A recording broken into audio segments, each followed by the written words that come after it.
Hello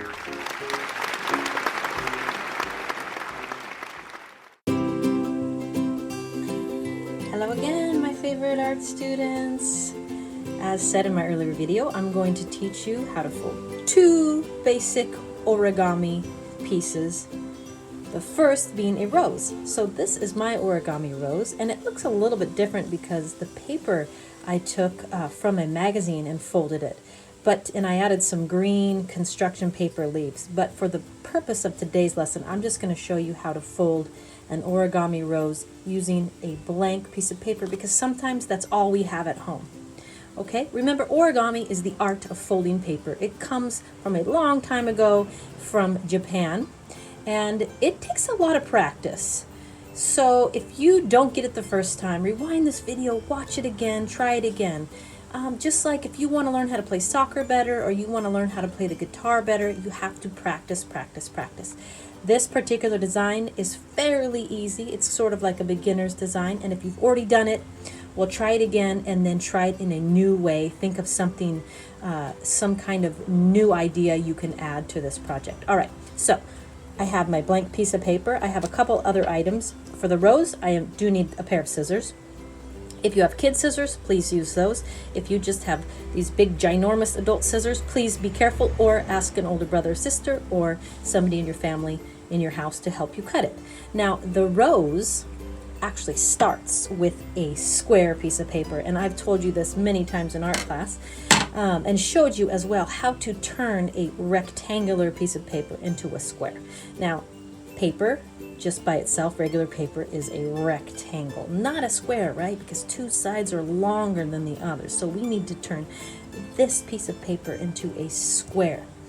Very quickly, always fold on a hard surface. I'm folding on a glass table here. Fold on a table or somewhere else hard. Please do not try to fold it on your bed or on something soft or in the air. So I got my piece of paper, and I'm going to take a corner.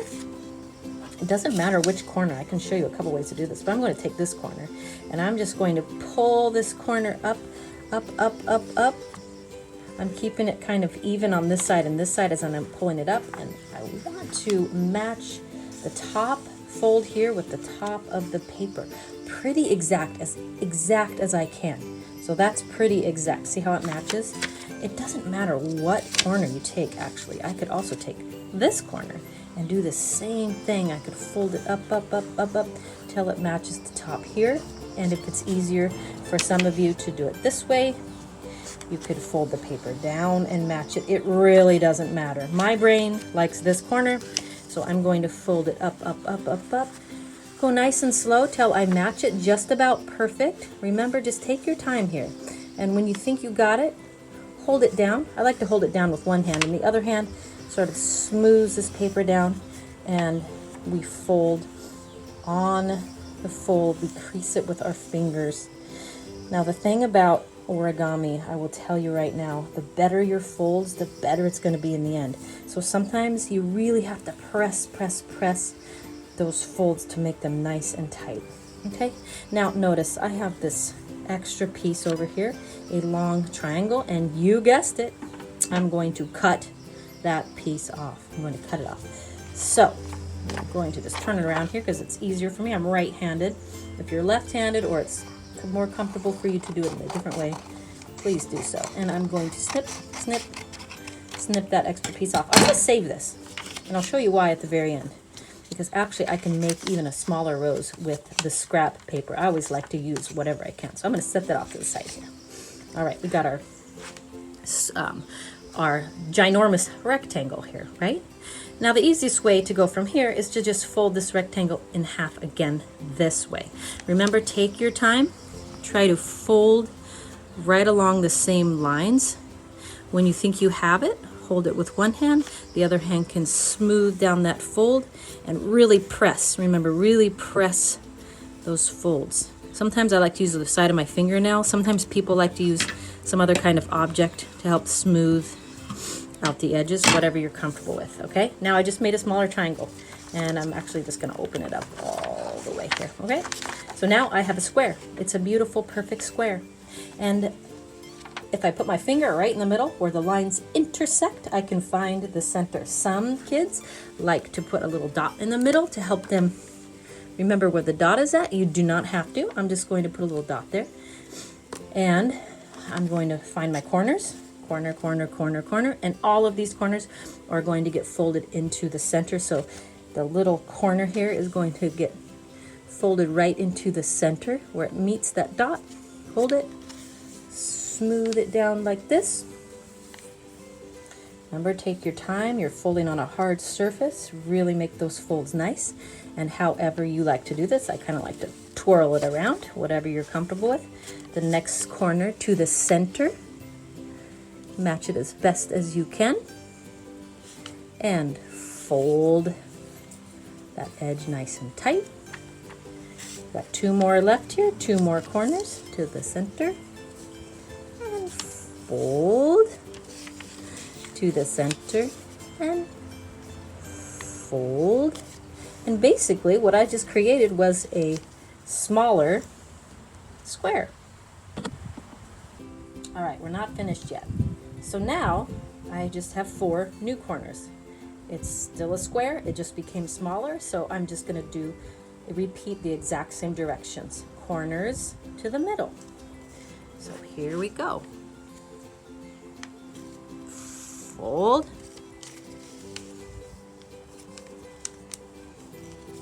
Fold.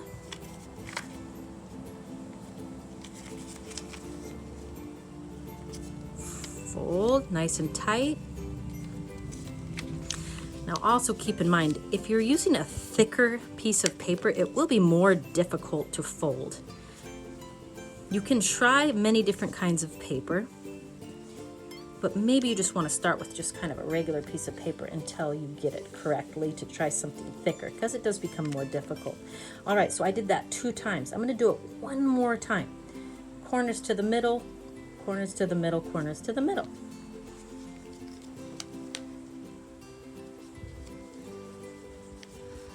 Fold. It is getting thicker even with a regular piece of paper. So I'm just trying my best here. Fold, really using the side of my fingernail there to make a nice fold. Fold. And one more time. Last but not least, fold. I've made a smaller square. Now I can't fold it anymore because it's just getting too thick for me. So the next step, watch closely. All right, I'm gonna call these little triangle pieces, these 4 triangle pieces, I'm gonna call them flaps. And what I'm gonna do with these flaps is I'm going to fold them up halfway, about right halfway here. So watch this. I'm going to fold this one up about halfway. So what it kind of looks like, if you turned it over, it's like a little tiny mountain peeking out the other side. So that's how you know if you did it correctly. Okay, and I'm going to repeat those steps on all 4 sides. Fold that little mountain triangle up. Let's just take a little look. Looks pretty good. Looks about the same as the other one. I can also just kind of copy what I've done before. Try to make it look the same as the one you did before. Fold. Last one on this side. Fold up that little flap, fold up that little mountain, really press that little mountain with your fingers to make him stay down. Okay, so far so great. Now the last parts are actually kind of fun. Let me kind of see if I can zoom in here. There we go. There are more flaps on the inside. In fact, there's 2 more layers. There's a flap here, and there's going to be another flap underneath that flap. So let me show you. I'm going to take 4 new flaps. I'm going to fold them up in half like this. So just watch me here. About halfway fold. Kind of fits in between these 2 folds. Fold.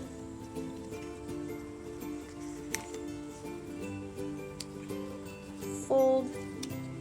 You know, try your best to get them even and all the same, but if you don't, it's really not that big of a deal. In nature, flowers aren't 100% perfect either. And like I said, there's going to be one more layer of flaps right under here. And you're going to take your fingers, a little bit easier for you guys because your hands are smaller, and you're going to fold up those last flaps.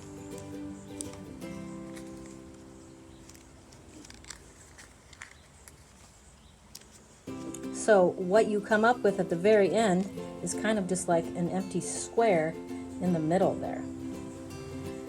This by itself could be a finished piece.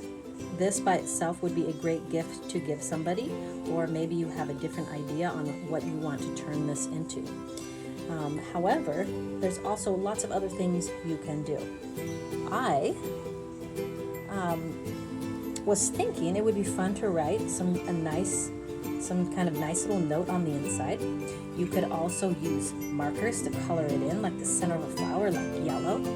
You could use green colored paper, like I did with mine, and cut out leaves and glue them onto your flower.